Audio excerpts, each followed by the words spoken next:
The House voted on Thursday to pass sweeping legislation that would authorize $858 billion in national defense funding and rescind the U.S. military's COVID vaccine mandate.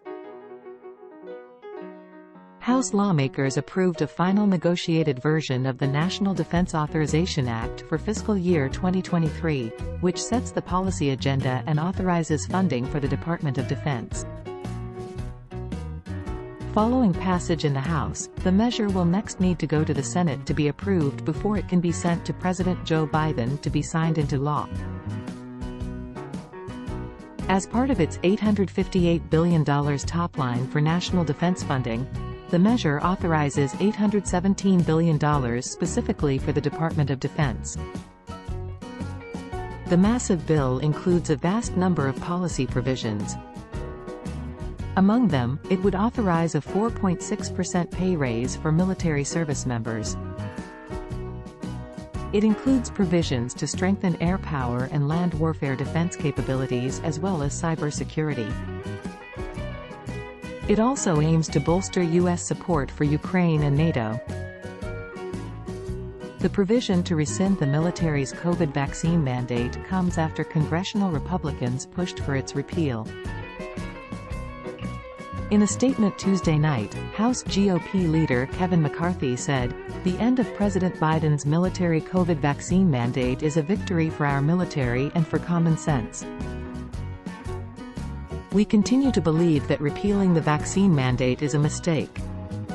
Making sure our troops are ready to defend this country and prepared to do so, that remains the President's priority, and the vaccine requirement for COVID does just that." National Security Council Coordinator for Strategic Communications, John Kirby, told reporters Wednesday when pressed specifically on whether Biden would sign the NDAA if the mandate stayed in the final legislation. Democrats concluded that including the GOP priority was a necessity in order to get the must-pass policy bill across the finish line. And White House officials have quietly acknowledged that means their opposition to the vaccine language will not get in the way of the bill's passage. The final version of the defense policy bill to be voted on is the product of lengthy negotiations between key House and Senate lawmakers. It is expected to pass in both chambers with bipartisan support.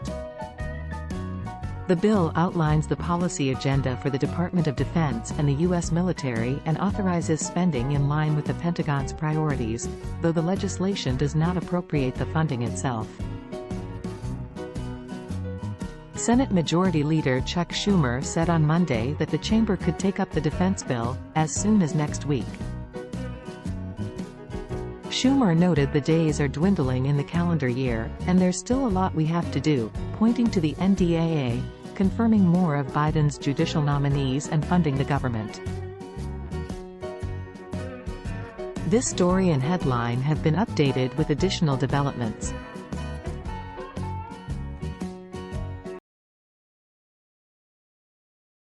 These two new Google Chrome features will help save battery life and speed up computer performance. I currently have 47 tabs open on Google Chrome. If you're like me, you'll want to hear about a new update. Over the next few weeks, Google is rolling out two Chrome performance settings to save memory and battery power. The update will be available for Windows, Mac OS, and Chrome OS desktop users with the release of Chrome 108. Here's what's coming and how to make sure you download the updates.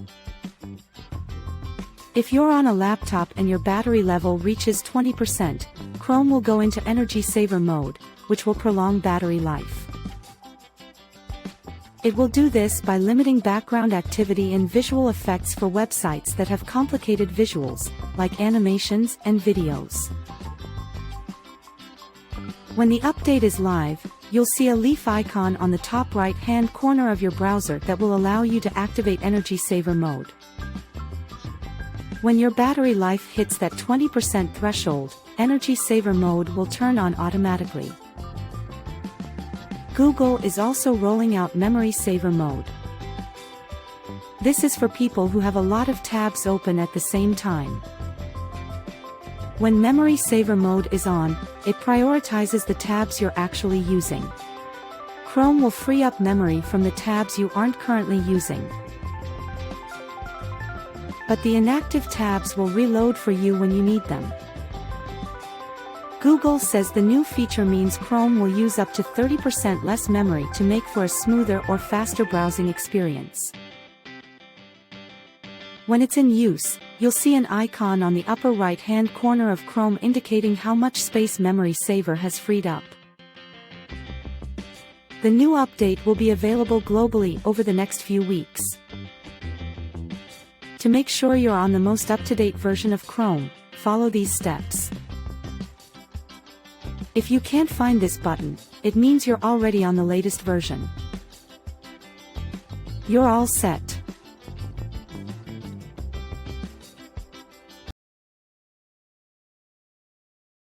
Schengen, no EU border-free zone for Romania and Bulgaria.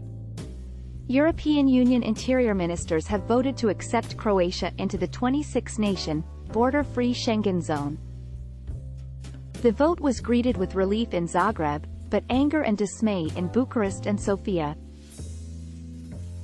Germany's foreign minister said it was a bad day for Europe. The European Commission had backed all three countries as meeting the criteria necessary for joining the zone, which includes 420 million people. "I'm also disappointed," said EU Home Affairs Commissioner Ylva Johansson.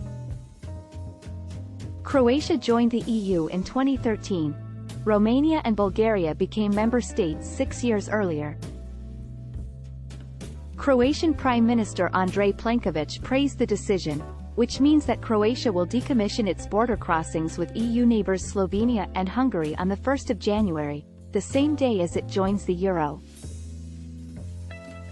Created in 1985, the Schengen area allows people and goods to travel freely, usually without showing travel or customs documents. It includes 22 of the EU's 27 states as well as Norway, Switzerland, Iceland and Liechtenstein.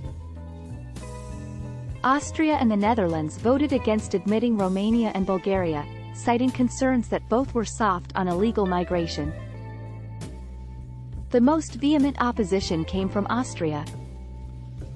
"It is not right for a system that is not working in many places to be expanded at this time," said Austrian Interior Minister Gerhard Karner, explaining his country's veto. As its main reason for keeping Romania and Bulgaria out of Schengen, the government in Vienna cited a rapid increase in the number of migrants entering Austria illegally through the West Balkan route. However, political leaders in Romania and Bulgaria argue that relatively few cross their territory, and that their bid to join Schengen has been derailed for political reasons. They say the Austrian and Dutch governments are looking to attract the anti-immigrant vote. EU border agency Frontex has reported 128,000 irregular entries into the EU so far this year from the West Balkans, a 77% increase on 2021, with 22,300 in October alone.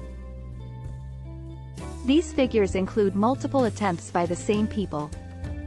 The Austrian government says 75,000 irregular migrants are currently in the country. Some 40% are from India and Tunisia, after flying into non-EU country Serbia legally under a no-visa scheme. A further 40% are from countries led by Afghanistan, Pakistan, and Syria. Romania said it did not understand Austria's inflexible decision. The head of the ruling Social Democrats, Marcel Ciolacu, went further. European unity and stability received a tough blow today from a state that chose, in difficult times, to abandon its European comrades and serve instead the interests of Russia. But Bulgaria's acting interior minister, Ivan Demirgiev, was more diplomatic. Austria has made it clear it is ready for compromise and wants a complete reform of the Schengen area in those places where the mechanisms do not work, he said, holding out hope that Thursday's decision would be reversed next year. There was criticism inside Austria as well, with migration researcher Judith Kohlenberger pointing out that the majority of people who had come to Austria for protection were already in the EU. To blame Romania and Bulgaria but not Hungary or even Croatia, which continue systematic pushbacks, is both irrational and hypocritical, she said.